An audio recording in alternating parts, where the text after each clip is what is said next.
어떤 사람이 친구 집에 놀러를 갔는데 화장실이 집 안에 있었습니다. 더구나 수세식이어서 줄만 당기면은 물이 내려와서 깨끗이 씻어내리는 것을 보며 신기했었습니다.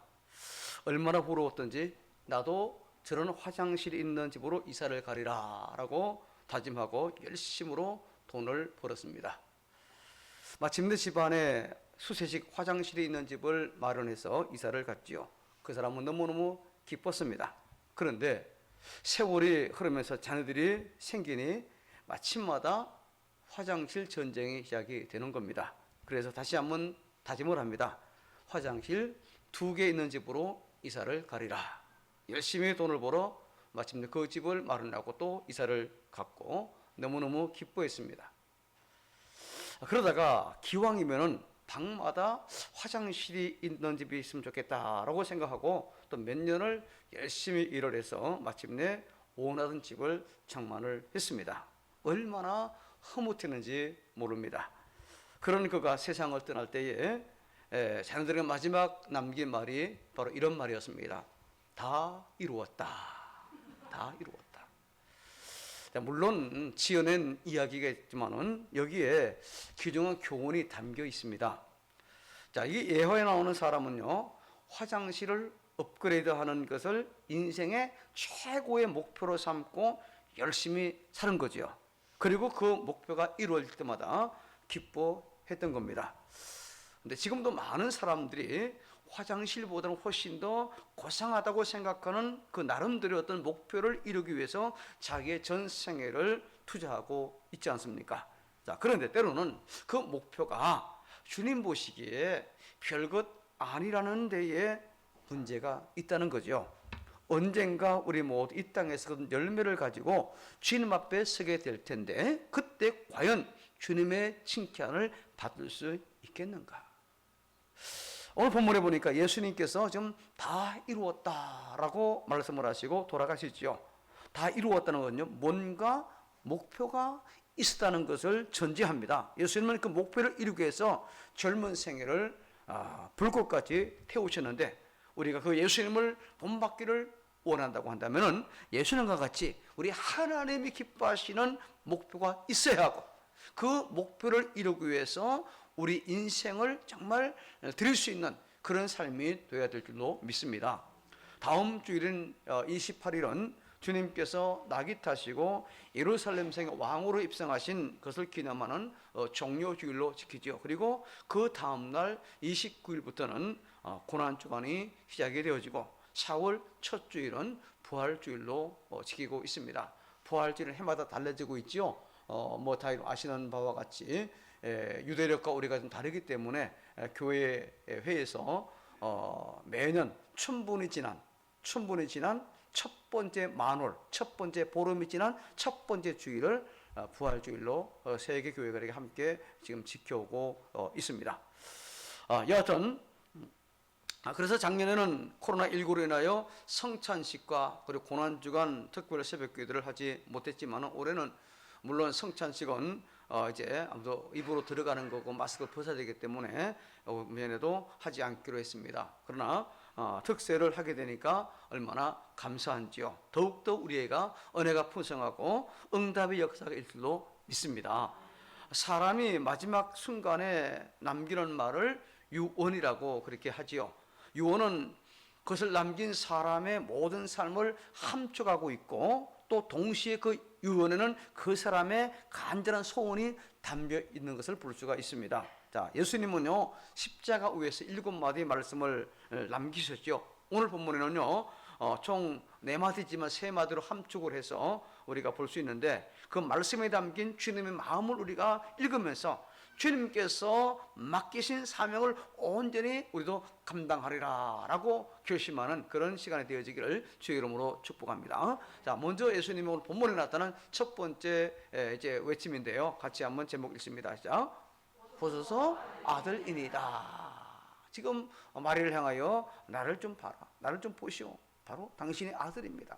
자, 오늘 그것이 바로 26절인데 26절을 다시 우리 자막에 따라 읽어봅니다. 시작. 예수께서 자기 어머니와 사랑하시는 제자가 곁에 서 있는 것을 보시고 자기 어머니 말씀에 여자여 보소서 아들이니이다.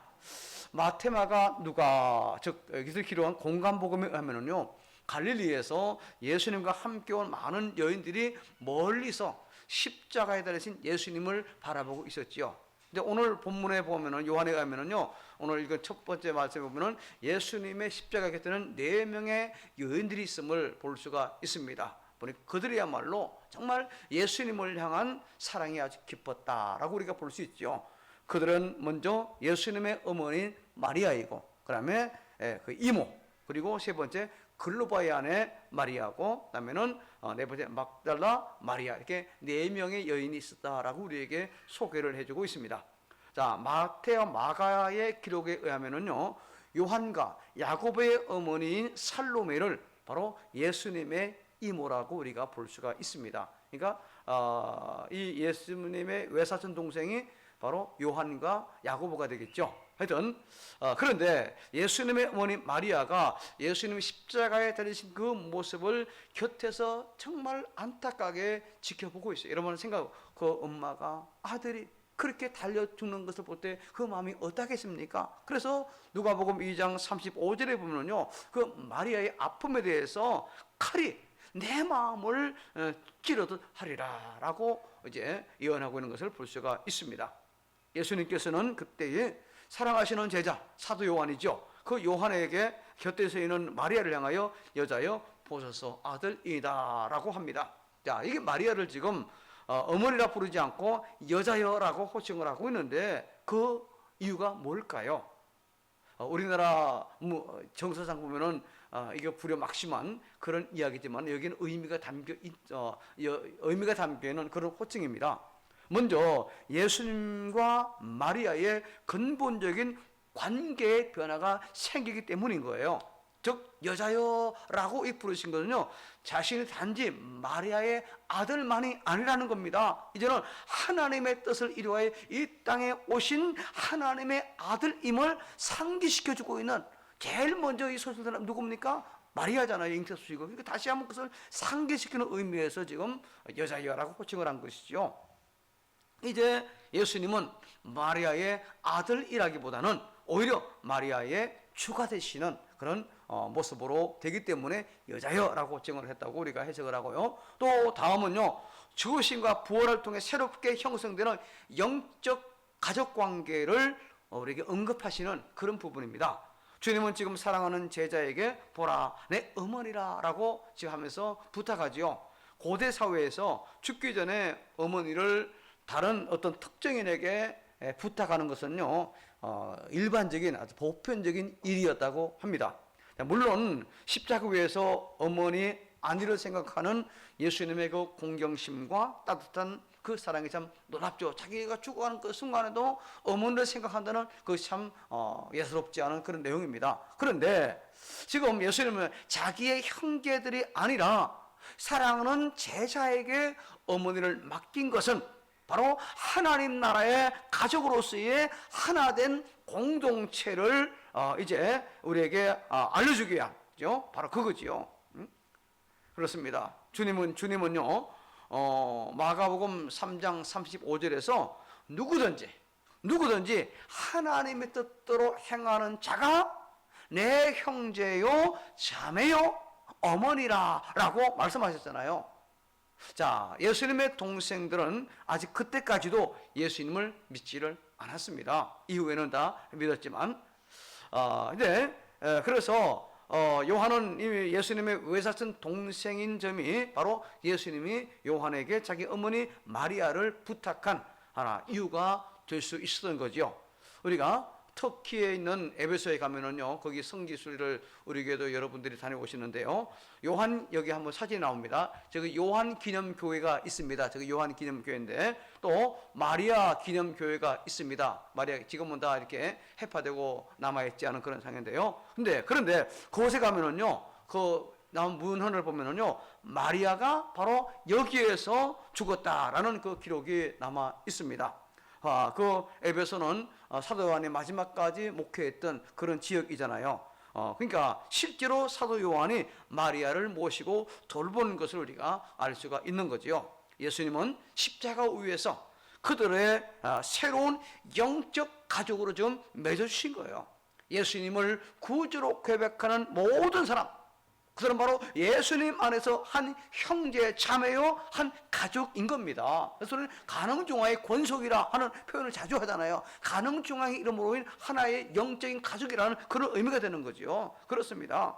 이제 은혜의 십자가 아래 살아가는 우리 모두는 예수님의 몸과 피로 한 몸을 이룬 영적 가족을 섬기며 그리고 돌보는 삶이 되어지기를 주의 이름으로 축복합니다. 자, 그다음에 두 번째 예수님의 외침이죠. 같이 읽습니다. 자, 내가 목마르다.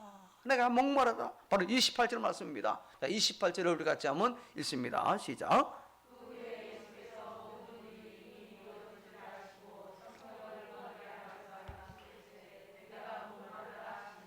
자, 예수님이 십자가에 달리신 곳은 황량한 골고다 언덕입니다. 자, 십자가에 달리신 시간은요, 오전 9시부터 오후 3시까지 6시간 정도 십자가에 달려 계셨죠. 근데 처음 3시간, 9시부터 12시까지는 햇빛이 쨍쨍 내리쬐는 그런 시간이죠. 그늘도 없는 십자가에 매달려 있자니 얼마나 목이 탔겠습니까? 정오쯤 되자 갑자기 하늘이 어두워졌고, 이 어두움은 예수님께서 운명하실 때까지 약 3시간 동안 계속되었습니다. 그동안이 예수님에게는 가장 고통이 심한 때가 아니었나, 그렇게 우리가 생각을 합니다. 예수님께서는 엘리 엘리 라마 사박다니라고 부르짖었죠. 십자가 위에서 버림받은 자의 처절한 하나의 절규였습니다. 그리고 침묵하셨지요. 그러다가 생의 마지막 순간이 다가왔을 때 내가 목마르다, 내가 목마르다 라고 외치십니다. 사실 예수님은요, 제자들과 전날 밤 만찬을 나눈 이후에 아무것도 잡수신 것이 없는 그런 상황입니다. 겟세마네 동산에서 떨어지는 땀방울이 핏방울이 될 정도로 자기의 정말 친액을 짜는 그런 기도를 드렸잖아요. 그리고 잡히신 이후 어떻게 됐습니까? 대제사장 안나스와 가야바 앞에, 총독 빌라도 앞에, 그리고 또 분봉왕 헤롯 앞으로, 다시 빌라도 앞으로 끌려다니면서 수치와 모욕을 당하시고 가혹한 신문을 받으신 그런 상황이잖아요. 무거운 십자가 지고 가시다가 도중에 탈진하여 쓰러졌고, 마침 6월절을 맞이하여 예루살렘에 와 있던 구레네 시몬이 그 예수님을 대신하여 십자가를 쳤죠. 그리고 골고다 산상에 와서는 양손과 발에 못 박혀 십자가에 달리심으로 심한 고통을 당하시며 피를 흘린 그런 상황입니다. 마지막엔 창에 찔러서 속에는 물까지 다 쏟으신 그런 상황이에요. 지금 예수님께서 내가 목마르다 라고 하셨을 때 사람들은 예수님 육신적으로 목이 말라 그렇게 말씀하시는 줄 알고 신포도주를 적신 이 해면을 우슬치에 꿰어 예수님의 입에 댔습니다. 여러분, 해면이 뭔지 아십니까? 해면이 저런 겁니다. 위에 있는 거 해면이, 그러니까 우리 단어 보면 안 되는데 해면이 이렇게 생겼습니다. 이게 스폰지지요. 스폰지가 생겼어요. 바다에는 하나 해면 동물인데 스폰지처럼 여기다가 신포도를 가득 적십니다. 푹 젖지요. 그러면 우슬초 대가 이제 여러분 옛날에는 밀집으로 빨대 만들었잖아요. 그죠? 그런 식으로 꽂아가지고 이제 빨아먹게끔 막 이렇게 한 걸로 보시면 되는 겁니다. 요즘 컵이 없으니까 이렇게 우슬 이렇게 해가지고 먹게 한 이런 상황으로 보시면 틀림이 없어요. 근데 마가와 누가는요, 우슬치를 갈대라 그렇게 표현을 했습니다. 실제로 포도 해면을 매단 우슬치를 갈대 끝에 연결해서 사용을 한 그런 기록이 있기도 합니다. 우슬치는 유월절 의식과 또 정결하게 쓰는 의식에 사용이 되었던 그런 하나님의 제사와 관련된 그런 이제 오늘날 약용 식물이죠. 자, 예수님이 6월절 속죄 어린 양으로 이 세상에 오셔서 온 세상 죄를 정결하게 하기 위한 하나의 죽으심으로 생각할 때 우슬초를 이용해서 신포도주를 마시게 한 것은 특별한 의미가 있다고 볼 수가 있습니다. 자, 마가는요, 그런데 몰약을 딴 포도주를 주었으나 예수께서 받지 아니하시라라고 했습니다. 15장 23절에 보면요. 그리고 나중에 두 번째 신포도주를 갈대 끼어들었을 때 예수님 마신 것으로 그렇게 표현을 하고 있어요. 자, 그런데 요한은 신포도주 앞에 몰약을 탄 거는 빼버리고 신포도주 드신 것만 기록을 했습니다. 자, 여러분, 여기도 상당히 의미가 깊습니다. 몰약을 탄 포도주는요, 마취 성분이 들어 있어가지고 정신을 혼미하게 흐리게 하기에 예수님은 거절했어요. 거절했습니다. 온전한 정신, 맑은 정신으로 이 모든 고난을 감당하기 위해 원했기 때문이죠. 그러나 반대로 신포도주는 신맛이 나기 때문에 정신을 번쩍 들게 하는 그런 효과가 있습니다. 그러니까 십자가에 달려있는 동안 예수님은 의식이 점차로 흐려지는 거죠. 피를 다 쏟고 나면 점점 흐려집니다. 그래서 예수님은 신포도주를 마심으로 돌아가시는 그 순간까지 멀쩡한 의식으로 맑은 정신으로 십자가의 길을 걸어가시는 거죠. 마취당해가지고 혼미한 상태에서 십자가에 져서 돌아가시는 게 아니라 맑은 정신, 제정신으로 지금 십자가의 고통을 감당하고 있는 바로 그와 같은 모습이라는 거예요. 바로 이것은 예수님이 얼마나 진지하게 하나님의 맡기신 그 사명을 감당하기를 원하셨는지 이걸 우리가 잘 보여주는 그런 내용입니다. 시편 69편 21절에 보면요, 그들의 쓸개를 나의 음식물로 주며 목마를 때 초로 마시게 하였사오매 라고 했습니다. 이 말씀은 바로 메시아가 당하실 고난 중에 하나를 예언하는 그런 내용이었잖아요. 예수님께서 십자가에서 내가 목마라 하실 때 사람들이 이 예수님에게 신포도주를 주어 마시게 함으로써 이 예언 역시 이루어졌던 겁니다. 자, 이게 내가 목마르다라는 이 말씀은요, 십자가에서 피를 흘리며 고통당하시는 그 예수님의 모습을 잘 나타내는 그런 선언인 동시에 예수님 자신은 물론 예수님을 믿고 따르는 모든 사람들, 진리를 발견한 모든 사람들이 이 세상 살아가며 느낄 수 있는 영적인 갈증과 고뇌와 부르심을 나타내는 바로 그와 같은 선언이기도 하는 겁니다. 목마른 인생이 갈증을 해소할 유일한 방법은 참된 음료이신 예수님을 믿는 그 길 외에는 없음을 여러분 기억하시고, 그 예수님 말미암아 세상 모든 갈증과 문제 해결의 실마리를 풀어가는 저와 여러분 우리 모두가 다 되어지기를 간절히 바라겠습니다. 자, 그 다음에 세 번째 예수님의 하신 말씀 같이 읽습니다. 시작. 다 이루었다. 바로 30절 말씀이에요. 자, 30절 다시 읽습니다. 시작.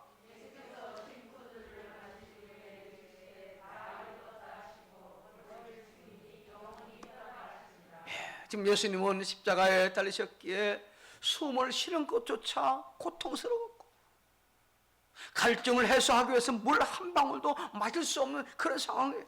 하지만 철저한 그 참 무기력함 속에서도 예수님은 가장 위대한 일을 이루어내셨다는 겁니다. 가장 연약한 그 상태에서, 가장 무기력한 상태에서 가장 위대한 일을 지금 이루어가고 있어요. 그래서 다 이루었다, 이 말의 의미가 여러분 무엇일까요? 생명이 꺼져가는 마지막 순간까지도 자기를 향한 하나님의 뜻을 붙들며 그 뜻을 이루어가고 있는 그런 모습이에요.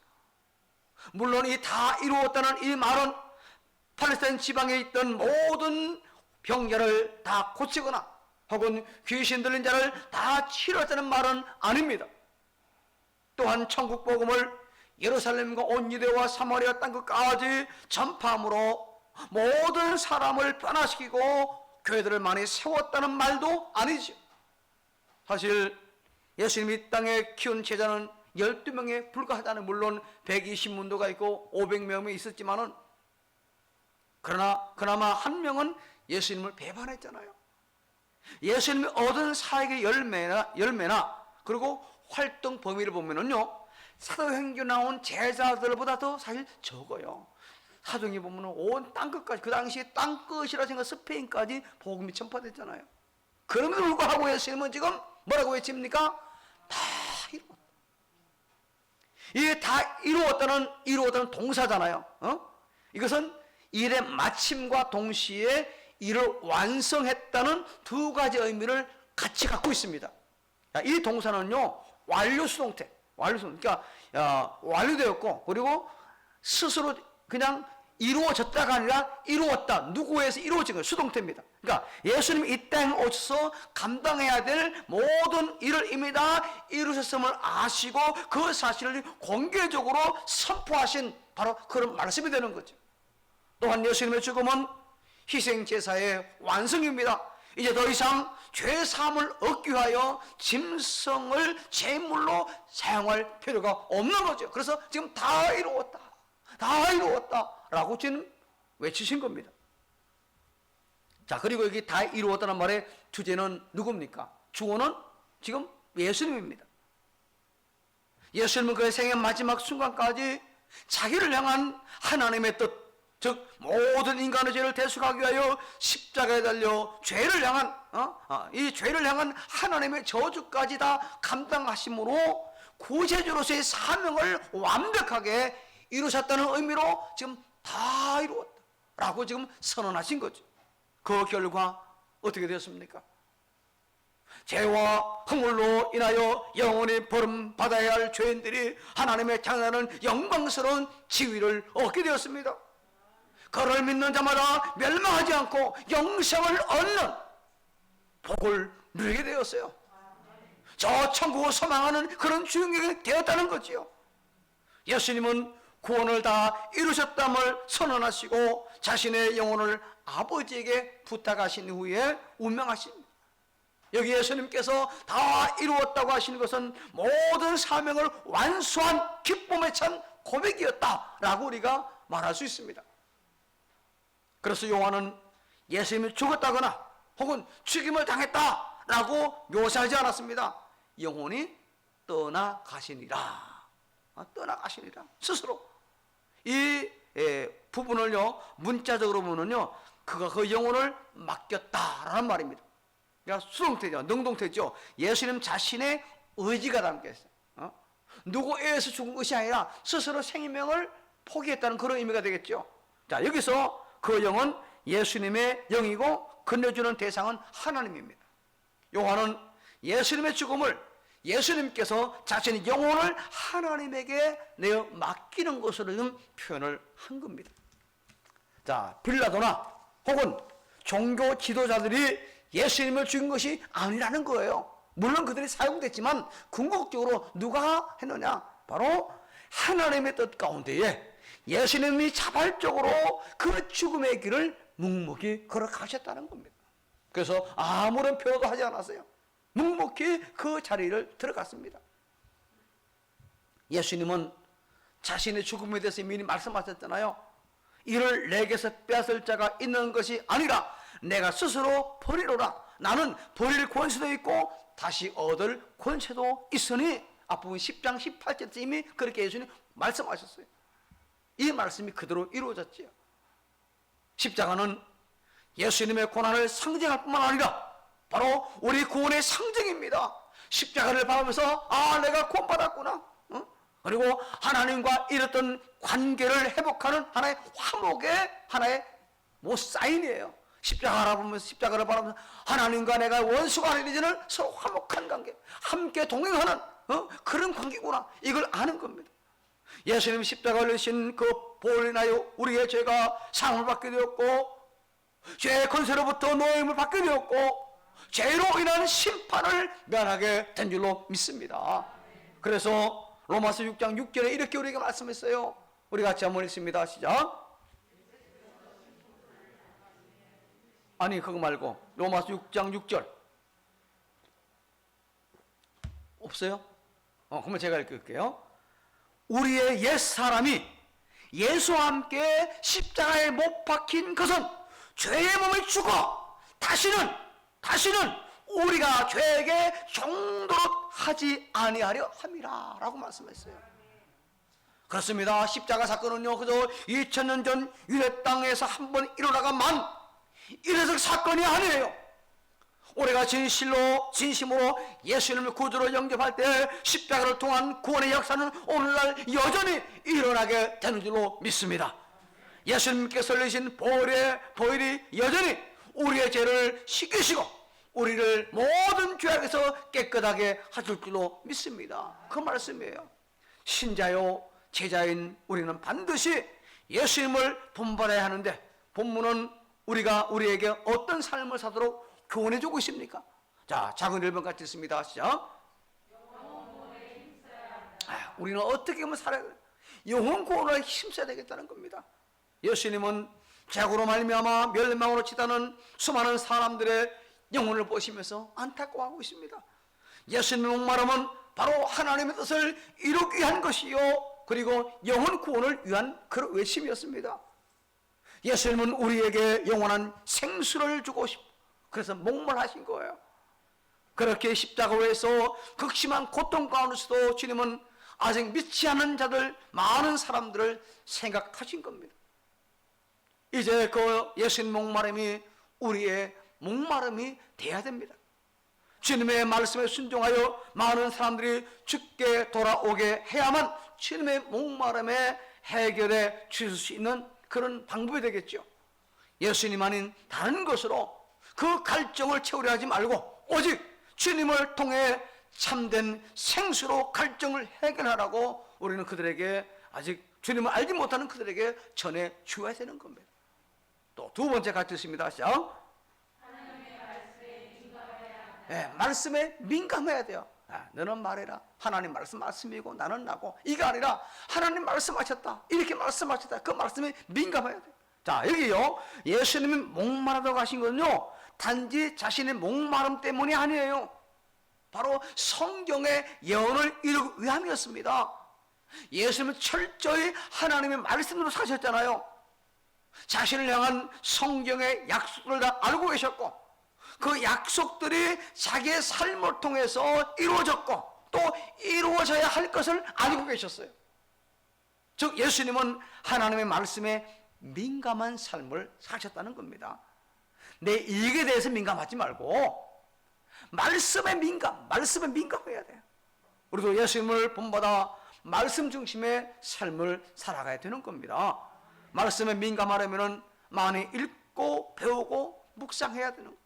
그리고 말씀대로 순종해야 되는 거죠.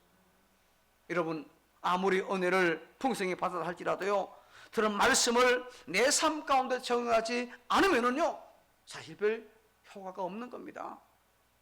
말씀 하나하나 우리 삶에 적용하고 그리고 연결을 해야 되는 거예요. 지난 금요일 심야 때 말씀과 그런 내용이 있습니다. 이스라엘이 그 출애굽했을 때 출애굽 1세대는 가나안 땅에 들어가지 못했잖아요. 놀라운 역사를 경험하고도 불구하고, 왜? 말씀과 그들이 결부시키지 못했기 때문이라고 히브리서는 해석을 하고 있어요. 말씀과 연결해야만 내가 받은 은혜가 복이 되고 그것이 놀라운 역사로 나타나게 된다는 겁니다. 여러분 기억하세요. 입술의 열매로 행복한 삶을 살길 원한다면 서로 칭찬하고 격려해야 되는 겁니다. 이런 보세요. 여러분 가운데 완벽한 분 계십니까? 그렇지 않잖아요. 좋은 면이 있는 반면에 또 부족한 분도 있잖아요. 부족한 분 보면은요, 이거 안 되는 거예요. 우리는 그 사람의 좋은 면 볼 것을 자꾸 칭찬해주고 격려해주고 할 때, 그때 그렇게 되는 겁니다. 여러분, 범사에 감사하기를 원한다면요, 우리 형편과 그리고 처지에 상관없이 감사의 이유를 찾아야 되는 겁니다. 보면 다 있어요, 이유가요. 여러분, 하나님과 예수님 십자가를 자랑해야 됩니다. 이 교회가 어떻다느니 무엇이 문제라니 하며 불평을 늘어놓기 시작하면은요, 그건 안 되는 겁니다. 열심히 목사와 또 우리 교인들을 자랑해야 되는 거죠. 그럴 때 교회는 건강하게 되어지고, 그럴 때 우리 삶이 풍성해지고 하나님의 역사가 분명히 나타나게 될 줄로 믿습니다. 자, 마지막 세 번째 작은 3번 읽습니다. 시작. 자, 예수님이 이 세상에 오신 목적이 뭡니까? 궁극적으로 모든 인간의 죄를 대속하기 위해서 십자가 지시는 거잖아요. 그거 위해 주님이 오신 거예요. 이 목적을 너무나 분명히 아셨기 때문에 종교 지도자들의 그 참 집요한 공격과 방해에도 전혀 흔들리지 않았던 겁니다. 예수님은 자기를 향한 하나님의 뜻을 분명히 알고 자발적으로 의도적으로 그 뜻을 이루어 가셨던 거지. 자, 예수님을 철저하게 본받은 사도 바울 역시 자기를 향한 하나님의 뜻을 알았기 때문에 디모데후서 4장에 보니까 나는 선한 싸움을 싸우고 나의 달려갈 길을 마치고 믿음을 지켰으니 이제 후로는 나를 위하여 의의 멸관이 예배되었다라고 고백하지 않았습니까? 얼마나 멋진 고백이에요. 우리도 예수님처럼 하나님의 뜻에 끝까지 순종하며 살아가야 됩니다. 악역을 담당하고 하나님의 뜻을 이루다가 멸망을 당하거나 또 어떻게 하다 보니까 혹은 억지로 하다 보니까 하나님의 뜻을 이루는 것이 아니라 기왕이면은 우리 각자를 향한 하나님의 뜻을 분명히 깨닫고 그것이 우리의 비전이 되고 우리의 목표가 되어 자발적으로 의도적으로 하나님의 뜻을 이루어가는 그런 삶이 돼야 되는 겁니다. 신자 한 사람 한 사람을 향한 하나님의 계획이 우리를 통해 이루어진다면 우리 생의 마지막 순간에 우리 예수님처럼 다 이루었다 이렇게 말할 수 있지 않겠습니까? 세상 것 이루었다 그것 때문에 다 이루었다가 아니라 화장실 있는 방 그것 때문에 다 이루었다가 아니라 비록 세상 사람들이 볼 때는 대단한 것이 아닌 것처럼 보일 수 있지만은 그러나 주님이 알아주시면 된다는 그 자세를 가지고 우리는 나가야 될 줄로 믿습니다. 우리 각자가 우리 주어진 삶의 현장에서 하나님의 뜻에 민감하고 겸손함으로 하나님의 뜻에 순종하기를 주의 이름으로 축복합니다. 말씀을 정리합니다.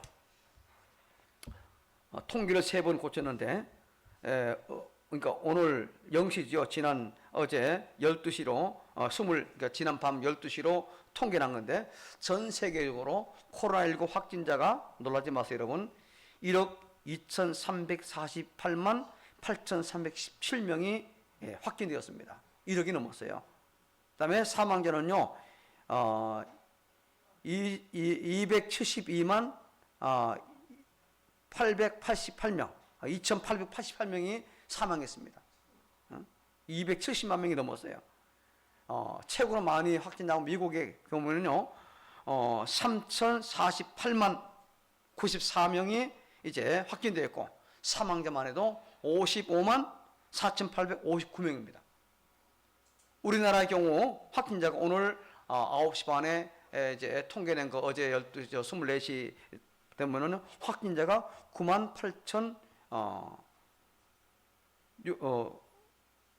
98,665명, 사망자가 11,696명, 그리고 백신 접종자가 나온 게 67만 6,900명 이렇게 나왔습니다. 그 여파로 세계적으로 경제가 멈춰서면서 실업 대란이 이미 많이 일어나고 있지 않습니까? 수천만 명이 넘는 실업자가 생깁니다. 많은 자영업자가 속절없이 무너졌어요. 코로나19 확산 방지를 위하여 봉쇄령이 내려졌고 또 자가 격리를 강함으로 폐업하거나 또 참 일시 휴업에 들어간 기업들 그런 자영업이 얼마나 많이 있습니까, 여러분? 방문을 해야 되는 사람들은 방문을 하지 못해요. 이로 인하여 교우들 중에도 직간접적으로 어려움 겪는 분들이 여러 분 계십니다. 순식간에 우리의 삶이 정말 전에 경험해 못하게 힘들어졌잖아요. 그러면서도 현 상황이 좀처럼 다 보이지가 않아요. 계속 400명대 나오고 있습니다. 백신 예방전을 만든다고 하지만은 언제 차례가 올지도 모르고 부작용도 속출하고 있지 않습니까? 우리 할 수 있는 대로 개인 방역 지침을 철저히 지키는 것이 아마 최상이 아닌가 생각됩니다. 가능한 한 많은 모임에 가지 않고 그리고 어디든지 마스크를 쓰자. 마스크 쓰자. 마스크 쓰면 웬만한 99.9%는 방어할 수 있어요.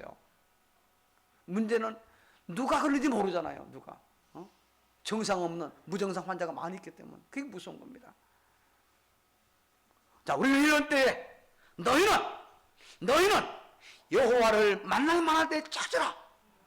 가까이 계실 때 그를 보라 하신 이사야 55장 6절 말씀대로 지금이 바로 주님을 찾아야 할 때인 줄로 믿습니다. 말씀을 통해 기도를 통해 하나님을 찾고 하나님 앞에 나가야 되는 거예요. 주님은 우리가 겪는 모든 슬픔과 고통을 실제로 체험하신 분이잖아요. 그러기에 주님은 우리를 위로하실 수 있는 분입니다.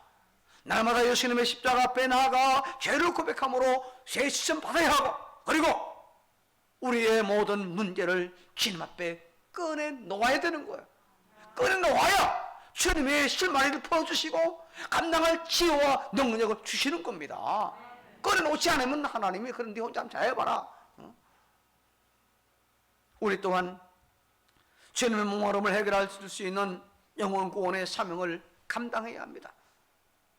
우리를 죄악에서 구원하여 영생을 얻게 하기 위해 돌아가신 그 예수님의 고난인가, 하나님의 그 거신 사랑을 깊이 생각하며 감사하며 매 순간순간 주께 더 가까이 나아가야 되는 거예요.